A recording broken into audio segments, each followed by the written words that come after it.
So, there are monsters that have been confirmed, at least I think so, being added to Pillar Chase in the future. So, what I'm doing is some of them don't have moves or do have moves. And I'm going to be making moves or giving suggestion for moves for some of the upcoming monsters. Or just reviewing some of the moves for the rest of the monsters that already have a set move set. So, we will not be doing Jeff the Killer and Sonic because I know Sonic's moves are already made, and so is Jeff's, and they're being added pretty soon. First, Artelur. I think I said that right. His moves are already decided, but not fully done yet, so I'm gonna give some ideas on how they could work. I don't know, preferences. So, his passive is Frostbite. As a player's HP lowers, their screen will start to be covered with frost, causing their vision to blur. Their stamina regen will be much slower, and a wind-blowing SFX sound effect will play. These effects become more extreme the lower their HP is. There's more information about this ability, but it's unknown for now. Overall, this is a pretty cool passive, definitely messing up survivors and making their experience a bit scarier. What I'd suggest it be like is like the Minecraft fake snow. It covers up the edges of your screen, and it'd be kind of like Uncle Samsonite's dance meter. The more frosted someone's screen is, the more highlighted blue or some color they are for Artelur, giving away their position. First move. Frozen Lure. He opens his neck pouch, letting out a frozen corpse. The corpse will launch forward and grab one person within its reach. Once grabbed, they are dragged back to Artelur and trapped in its neck pouch. There's more information about this ability, but it's unknown for now. I think it's really cool. It should work like a wriggle mechanic. You jam space to get out, press space 10 times, and you'd escape, but it would do 7 damage per tick for how long you were in the pouch. Next move, Ghastly Cloud. Artelur opens its neck pouch and lets out a heavy breath, releasing a large snowy cloud. This cloud lasts for a long time, and if players walk into it, they will have their vision obstructed from the snow cloud, and a loud wind howling sound effect plays. There's more information about this ability, but it's unknown for now. So I think it should be like Melodicus Radiation. It doesn't highlight them, it just deals damage over time, which already highlights them because of the Frostbite passive. Overall, this killer would play more like a rush killer, I guess, hiding behind walls and grabbing people with his neck pouch when they get too close, and leaving puddles of ice everywhere to zone people out and either force them to go near him, or force them to take damage from the puddles. Valem. He has no decided moves, at least on the wiki, so this time I'm going to be giving my own preferences. So, passive, lambs. 6 lambs would spawn around the map and roam freely. They wouldn't do anything besides wander around the map and randomly sprint away or towards areas. This comes into use later. His first move, Bloodlust, highlights all players nearby or with 40 health or lower. It has a 10-second cooldown. It's a basic highlight ability, like Mimics, but can spot low health survivors. Sheep Clothing is his second ability. Disguised as a lamb. When you do, all lambs are teleported to a random area. In this form, you have as much walk speed as the lamb and as much sprint speed as the lamb, with 45 stamina. It lasts for 20 seconds, and if using M1, it cancels early. You can use Bloodlust while in this form. It has a 27-second cooldown. It's much like Aeoni Shapeshift, but instead you disguise as one of the roaming lambs. Survivors will have to be cautious around any lambs because they don't know if you're one or not.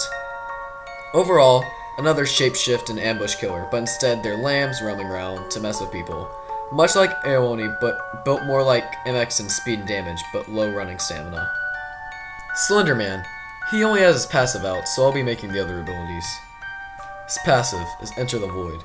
Anyone who is looking at Slenderman, or within 30 studs of him, has their vision darkened, and the ambience drum sounds start to play. The map becomes entirely neon and gray, making it extremely difficult to see where you're going. Sprinting is disabled while you're in the void. This is basically like Fogborn, but instead just messes up your screen and makes you stop sprinting. His first ability would be Lost Child. If you kill a survivor, you may use this ability on their corpse, making it disappear, and a transparent copy of them runs forward in the direction you are facing, phasing through walls until it hits the other end of the map or hits a survivor. If the survivor is hit by it, they will be dealt 20 damage, highlighted, and get the Enter the Void effect dealt to them for 10 seconds, or until hit by an M1. It is a 13-second cooldown. Basically, when you kill somebody, you can make their corpse run forward, It will go through walls, other stuff. If you're on like Eclipse, it would go up through the pathway until it either hits a player or on the other side of the map. If a player is hit, they'll just take 20 damage, be highlighted for him to see, and they get the Enter the Void effect. Much like Forest King's like little glitchy burst, but instead it's a person. So Weak-Minded is the second ability. You teleport to the lowest health survivor and hit them, dealing 20 damage. If all survivors are at the same health, teleport to a random survivor. This attack also has a 13-second cooldown. So, like EXC's move, Found You. Want another long-range killer? Basically M. Those you kill, you can shoot their corpse ghosts through a wall to damage people, give you info on where people may be, and confuse people with the void effect. Also, teleport around to annoy people more. Tinky Winky.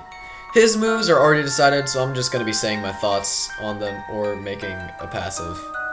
So, he doesn't have a passive stated, so this is just mine. Anyone that heals around the nearest custard on the map will be highlighted for 4 seconds. Pretty basic. Number 1. Tubby Custard. Tinky Winky will place a custard on the ground. The custard will drain the HP of any players within a 50 stud radius of it, along with turning the vision of those players purple. To get rid of this debuff, survivors can find and collect the said custard. Tinky is able to see players who are affected by the custard. This would kind of be like a bomb, sort of. If you healed, the nearest custard would be highlighted as Tinky, and your HP drains whenever you're near it. You have to find and grab it to make it go away. And you get highlighted near it. Crazy good move. I don't know how many are allowed, but I'd just say 2 max. Number 2, Transformation. Tinky will explode, having Tubby Custard come out of him. Nearby players will take damage, and during the explosion he'll transform into Tinky Tank, where he gets a completely new model and moveset. Literally transformation, but Tinky Tank has no transformation ability. So I'm guessing this is like Wisp Frenzy and lasts for a certain amount of time. I'd give it a 20-second duration, and it has a 40-second cooldown. No passive, same passive as before. Number 1 is Ground Pound. Tinky Tank will raise up his arms while screaming before slamming them down to the ground. This knocks down nearby players, stunning them for a short duration. It's like MX's jump, but it doesn't hurt people. It's just a stun. I'd give it a 6-second cooldown, so it isn't exactly spammable. Also, depends on Tinky Tank's speed. Number 2, Rubble Throw. Tinky Tank will lunge his hands in the ground and pick up rubble. This rubble is thrown in the direction Tinky is facing. If it hits a player, it'll stun them and deal damage. It's like throwing Fuwadi as Al-Oni in Double Trouble, but probably less damage. Seems like a basic range move, but I think it sends the rubble. But I think since its rubble would break if it collides with an object, and probably have a bit of physics, meaning it won't fly infinitely in one direction and hit the ground eventually. This dude seems a bit complicated. Moreover, seems like a chase killer. Run around, place custards to annoy and highlight people, then change into Tinky Tank around crowds and beat up people. Valem. His moves have already been decided, but they have no name, so I'll just give him one. His passive is called Bird of Prey. If a player escapes Valem while ability 1 is active, or if ability 2 is triggered, Valem will play a loud shrieking or sting sound and have an increased sprint speed and stamina drain for 5 seconds. Nice passive. If you escape a chase while he's in his first ability, or entering his second, he gets a speed boost, increased stamina drain, and makes an audible warning. Going to make chases a lot more annoying. Number 1, Lost Whisper. Valem will emit an AoE dark aura around him. Anyone nearby will have their vision fade to dark, and their screen will get much darker. Their vision will stay dark while whispers and text appears on the screen. Their stamina also slowly drains while this happens. Valem deals dramatically increased damage with anybody that has this ability on them. The debuff ends if Valem attacks, or after 20 seconds, or if the player gets far enough away. Valem cannot sprint while this is active, instead he will walk around 40% faster than his base walk speed. That's a doozy. He drains close player stamina, and their screen gets filled with text. If he hits someone while this is active, they take crazy damage, but he can't sprint, he just walks a lot faster. Honestly, this just seems like a good move. Nothing really to add on. Number 2, False Copy. Valem will turn invisible, and a large crowd of darkness will appear as he gets a major speed boost for 3 seconds. A duplicate of himself will place in the last place where he was. It will stay in place for a long duration, and if anyone gets close to it, it will alert Valem. The duplicate, once triggered, will explode into a darky mist explosion, and will blind and disable sprinting for a small duration as well as dealing medium damage. Valem can teleport to any of his duplicates as long as he is relatively close to them, teleporting to the duplicate and to make it to spawn. It consumes a small amount of his stamina. The duplicate will look at the closest player to it and play a beckon animation, attempting to get players to come closer to it. Again, crazy, lots of yapping, but basically he spawns a clone of himself that stands in place, and if someone gets close to it, it will alert Valem. It will explode and deal damage and blind people and disable sprinting. He can teleport to a non-triggered duplicate, like Inkfel's portals, taking a bit of stamina and making it to spawn. Well, nothing to really add here, he just kinda chill like that. Overall, he just really sounds like a good killer. He's kind of like a deception killer. Place clones around, blind people, and you can zone people with the clones because they'll explode if you get too close. He does seem a bit complicated though, but definitely will be fun to play as or against. Suitmations. He has no moveset, so I'll be making one. His passive, Lost in the Suit. Corpses become highlighted when a player goes near them. Because of this is like how he kills people, they become a monster inside of whatever suit they were in, so it's like if they're communicating to him. So basically, freaking corpses will highlight you, so you want to stay away from other corpses. Number 1. Reckless Rage. Charge forward, dealing 50 damage to anyone who comes in contact with his charge. Anyone hit will become stunned for 3 seconds, and if hit with an M1 while they are stunned, they get thrown forwards, taking an extra 20 damage, and anyone hit by the corpse takes 15 damage. Has a 16-second cooldown. It's a nice charge, like Silly Rush, but dealing less damage overall. It allows you to turn players into projectiles if you grab them while stunned. Number 2. Lash Out. Gain a burst of speed by 25% and swing your claws rapidly 10 times. Your stamina recharge loss is paused while used. It lasts 5 seconds and each slash deals 5 damage if hit by it. It's nice for extra damage. It can deal up to 50 damage if all of them are hit. It's good for movement and damage, and basically just a good support move. He's an extremely aggressive killer.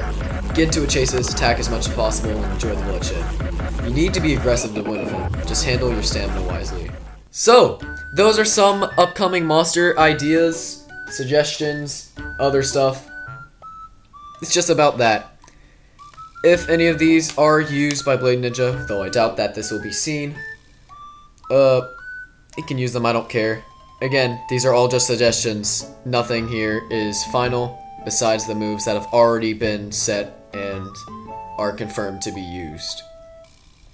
Well, thanks for watching. If you want to subscribe, that'd be pretty helpful.